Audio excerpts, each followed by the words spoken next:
영광 받으신 줄 믿습니다. 오랜만에 오늘 또 특별히 오늘은 기쁜 날입니다. 새신자 수료를 무려 9명이나 하는 날이라서 기쁜 날이기 때문에 우리의 모든 영육이 깨어나는 은혜가 있기를 축복합니다. 사람이 잠자리에서 일어나서 다 깨어나려면 세 가지가 필요하다 했습니다. 첫째, 육신은 운동이 필요하다 그랬습니다. 자, 악각질 한번 낍니다. 자, 위로 한번 쭉 올립니다. 이야, 좌로 한 번, 우로 한 번. 육신은 운동이 필요해서 운동해서 우리의 육신이 다 깨어난 줄 믿습니다. 정신은 미소가 필요하다 했습니다. 자, 옆 사람을 봅니다. 쳐다봅니다. 가장 아름답고 멋있는 미소를 가지고 윙크를 합니다. 윙크. 윙크의 의미를 우리는 다시 한번 상고해 봅니다. 윙크는 한짝 눈을 감잖아요. 감는 이유는 내가 주님의 사랑으로 당신을 너무너무 사랑하니까 당신의 약점이나 단점이나 나쁜 것 보지 않겠습니다라는 의미고, 한쪽 눈을 뜨는 의미는 내가 주의 사랑으로 당신을 너무너무 사랑하기 때문에 당신의 좋은 것, 아름다운 것, 멋있는 것만 보겠습니다라는 의미입니다. 의미를 알았으니까 다시 한번 옆 사람 보고 윙크합니다. 윙크. 자, 우리의 영혼은 완전히 깨어나려면 사랑한다는 말 한마디가 필요하다 했습니다. 주의 이름으로 사랑합니다. 주의 이름으로 사랑합니다.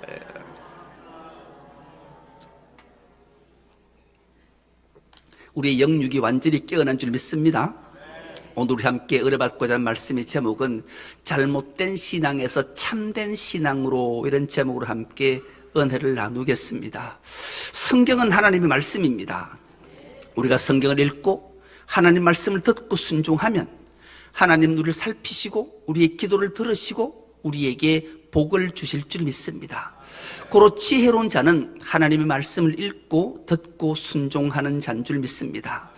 지난 시간을 잠깐 상고해 보겠습니다. 지난 시간은 마지막 기회, 회개, 이런 제목으로 함께 은혜를 나눴습니다.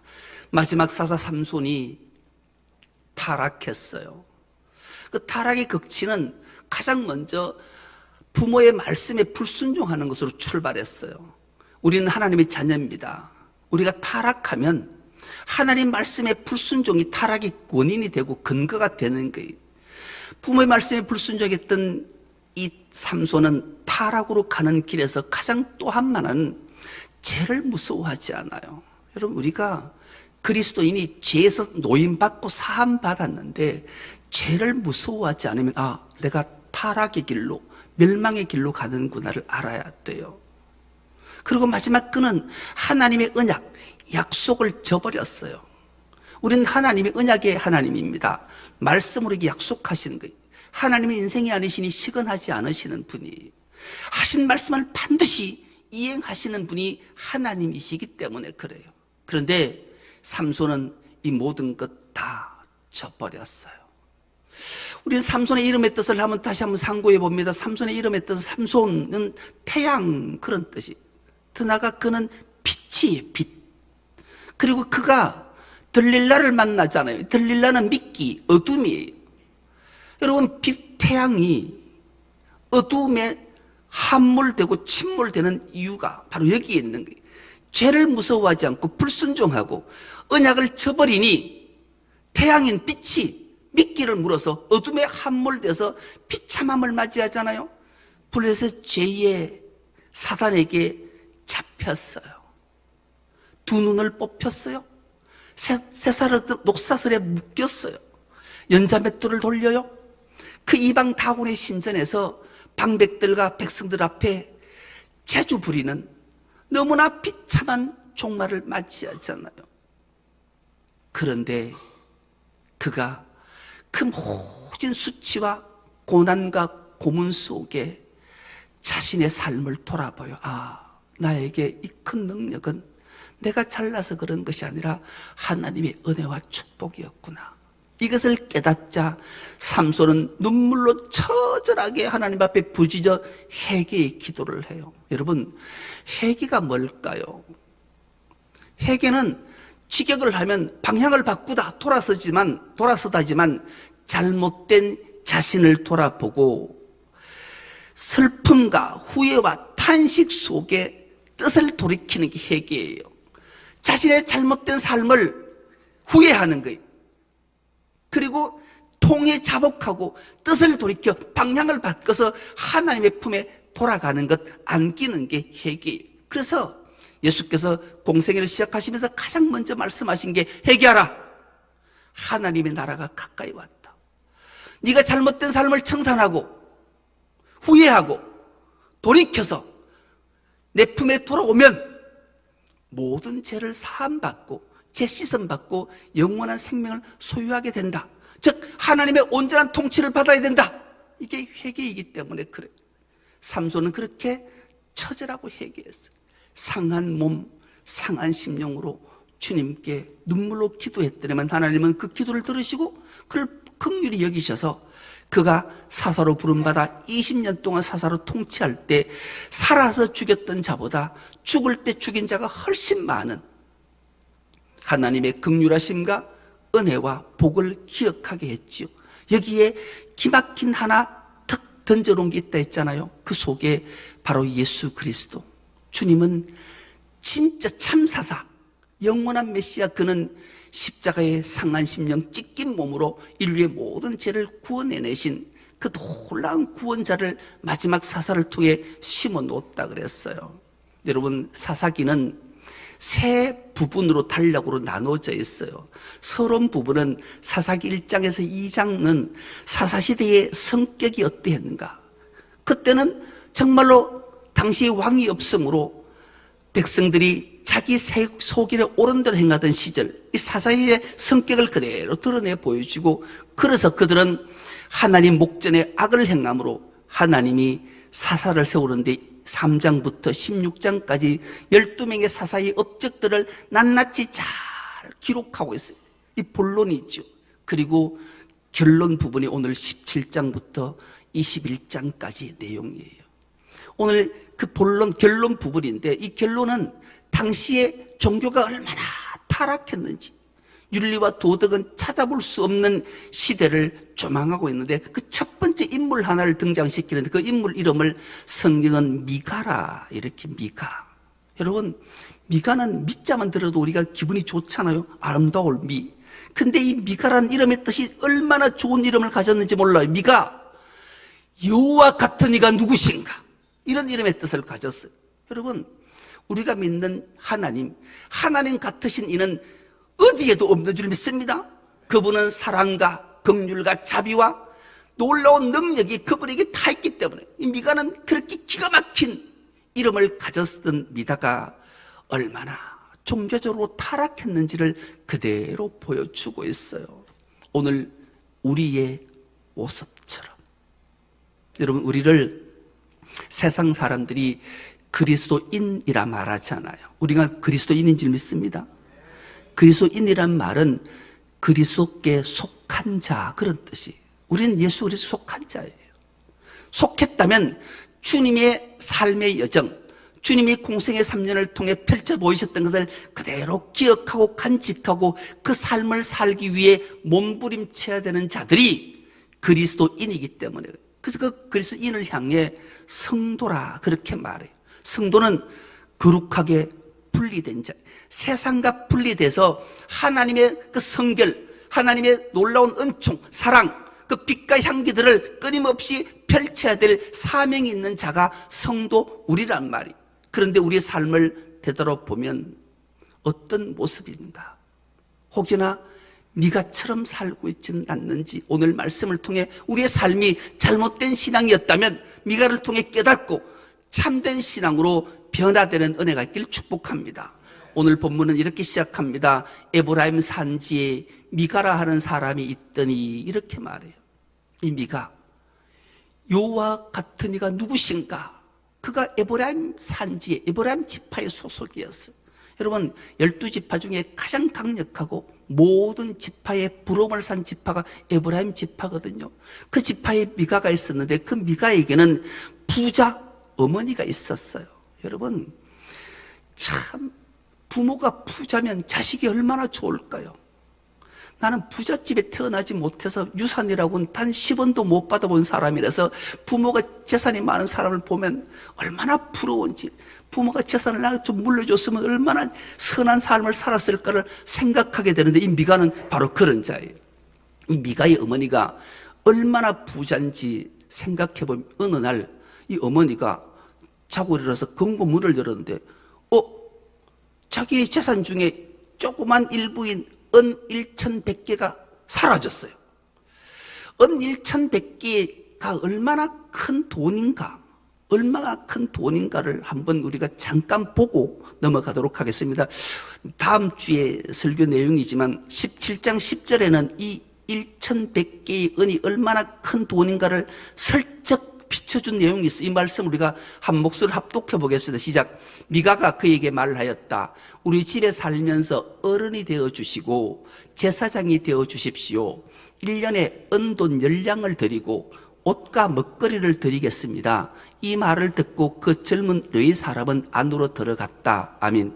이 말은 뭔가 하면 잠깐 설명을 하면 미가 집에 신당을 차리고 예배당을 짓고 막 다 했는데 지 아들 중에 하나를 레위인 제사장을 삼아도 별로 은혜가 없어, 능력이 없다니까 원래 제사장은 레위지파 사람이잖아요. 그 레위지파 사람을 하나 불러서 자기 집 제사장을 삼는 거예요.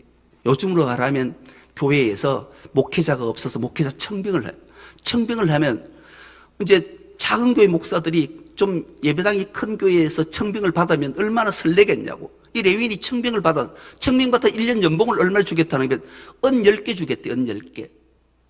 이제 놀라는 표정을 전혀 안 하는데 은 10개를 주고 옷 한 벌을 해주고 밥, 숙식 제공하겠다라는 거예요. 1년 연봉이 은 10개인데 이 미가의 어머니가 은 1,100개를 잊어버렸어요. 그 목회자 연봉, 1년 연봉, 이게 200년 연봉보다 더 많은 돈을 잃어버렸으니 이 미가의 어머니가 마음이 어떻겠냐고. 부자는 돈이 아까울까요? 안 아까울까요? 예, 아까워요. 부자는 어쩌면 돈을 더 아까워할 수도 있어요.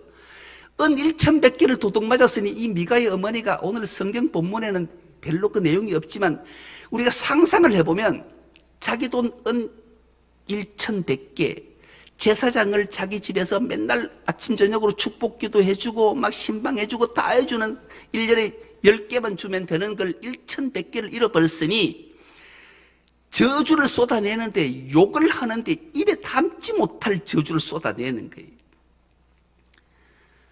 아이고, 참 강대상만 아니면 내가 어쨌든. 그런데 이 말을 아들이 미가가 들었어요. 미가가 들었어요.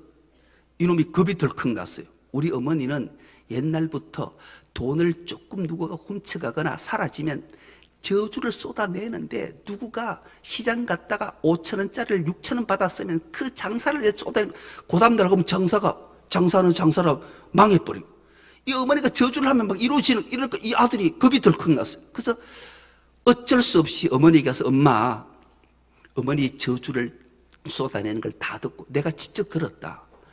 듣고 나니까 내가 불안해서 안 되게 내가 그 돈 사실 1,100개를 내가 훔쳐갔다. 이 고백하는 거예요. 여러분, 어머니, 내가 가끔 아내의 지갑을 살짝 열어보거든요. 그래서 5만 원짜리가 2개 있고 1만 원짜리가 5개 있으면 1만 원짜리 2개를 살짝 내 주머니에 넣어요. 근데 아직까지 몰라요. 그런데 만약에 알았다 그러면 얼마나 큰 거리겠냐고. 그런데 이게 막 이 미가가 감당해서 돌려줬어요. 만약에 아내가 그래서 제가 돌려주면 우리 아내가 나를 칭찬할까요? 다시 의심할까요? 의심해요. 근데 이 미가의 어머니는 그 엄청난 돈, 은 1,100개를 내가 가져갔습니다 하고 돌려주니까 180도 마음을 바꿔서 내 아들 미가는 여호와께서 복을 주실 줄 믿습니다. 이 축복을 하는 거예요, 축복을. 뭐 도대체 이게 무슨 시대 상황이 어떠냐인가를 그대로 다 보여주고 있는 거예요. 기가 막힌 소리. 그리고 자수했다 해서 모든 죄를 사하고 하나님이 복 주시기를 원하고 그 훔쳐갔던 은 1,100개를 네 도로 가져가거라. 근데 미가가 받으려니까 우리 엄마는 이중인격자라서 말은 그렇다고 줘놓고는 다시 돌아서서 욕할 것, 저주할 것 같으니까 못 가지고 가는 거예요. 어머니 아닙니다. 어머니 그냥 제가 어머니 드리겠습니다. 그러니까 이 어머니가 기특하다고 그 돈을 가지고 그 중에 1,100개 중에 200개를 은장새기게 줘서 신상을 부어 만들어요. 신상을.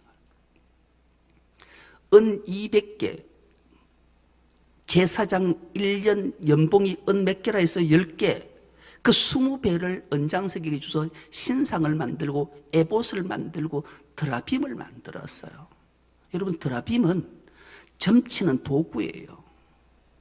원래 제사장은 제사장 성의를 입고 에봇을 입고 그 좌우편에 우림과 둠빔을 둬서 우림과 둠빔에게 하나님의 뜻을 묻는 건데, 이는 제사장이 아니다 보니까 우림과 둠빔은 안 들고 그냥 미신적 드라빔을 가지고 우상에게 점치는 도구를 만들어서 그 신상을 만들어서 자기 신당에 뒀다.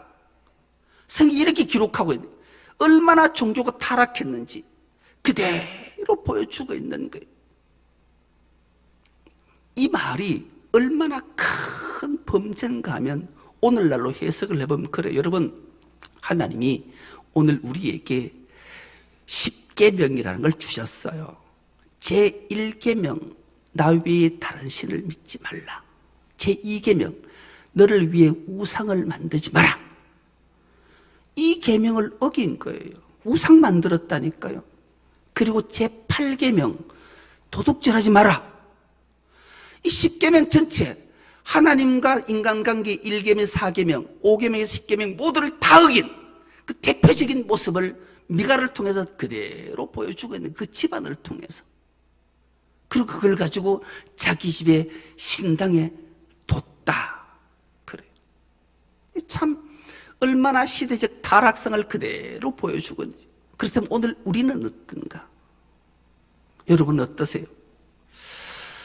TV를 될 수 있으면 안 보면 좋은데 간혹가다 TV를 보다 보면 꼭 아주 유명한 사람, 모두에게 추앙받고 존경받는 사람들 중에 예수 믿는 사람들이 되게 많아요.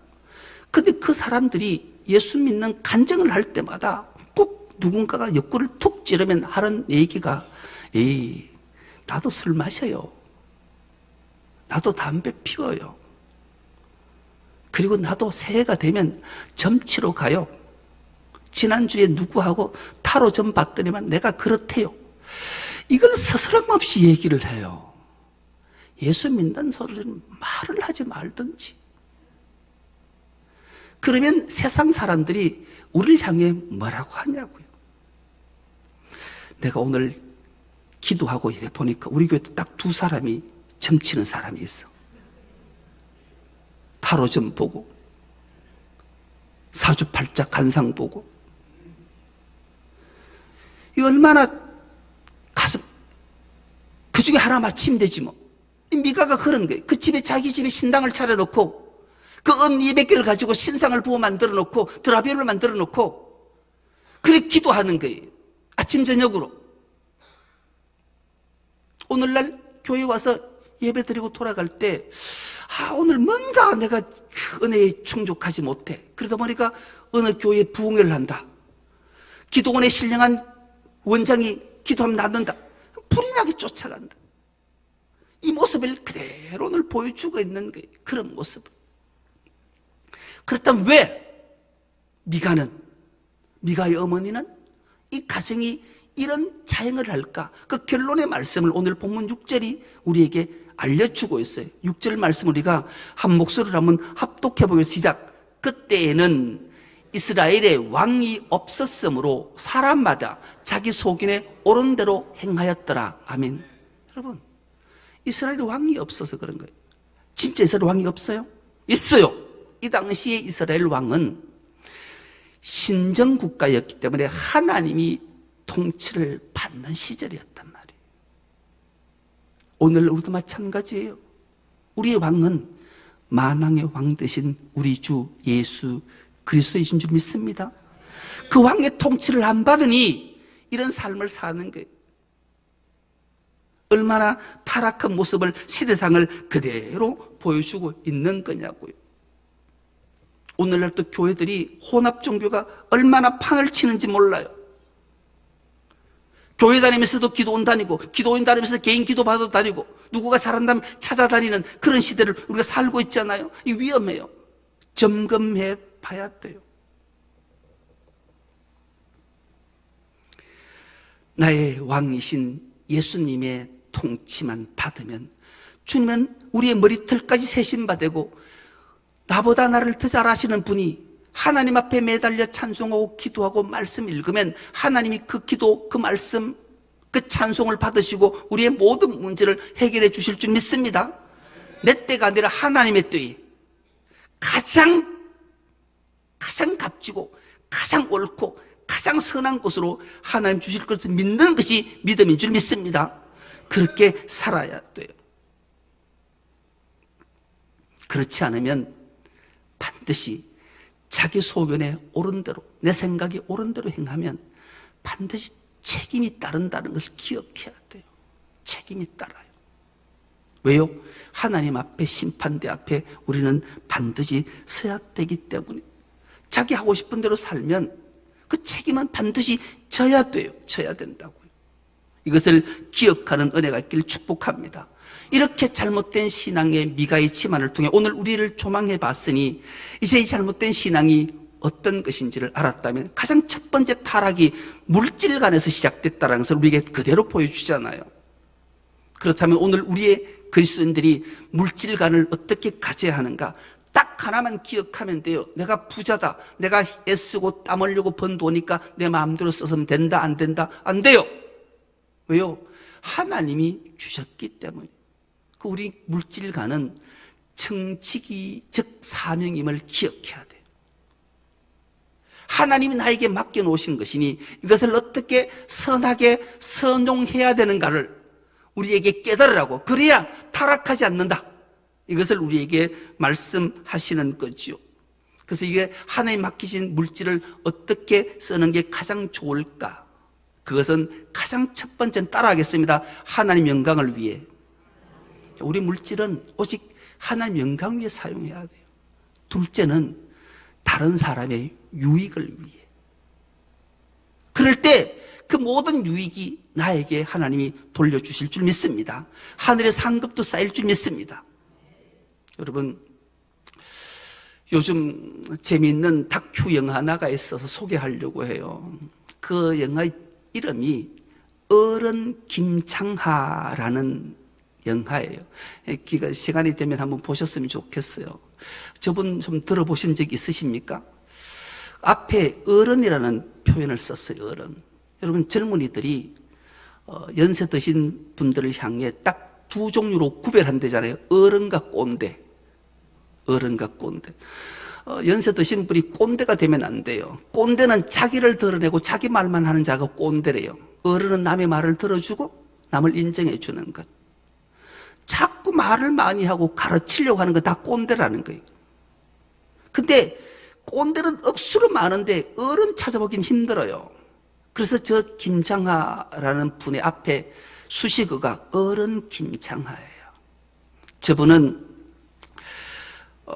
경남 진주에 사시는 분인데, 진주에 남성당 한약방을 차리고 운영했던 분, 50년 동안 하다가 이제 폐업을 하셨다고 그래요.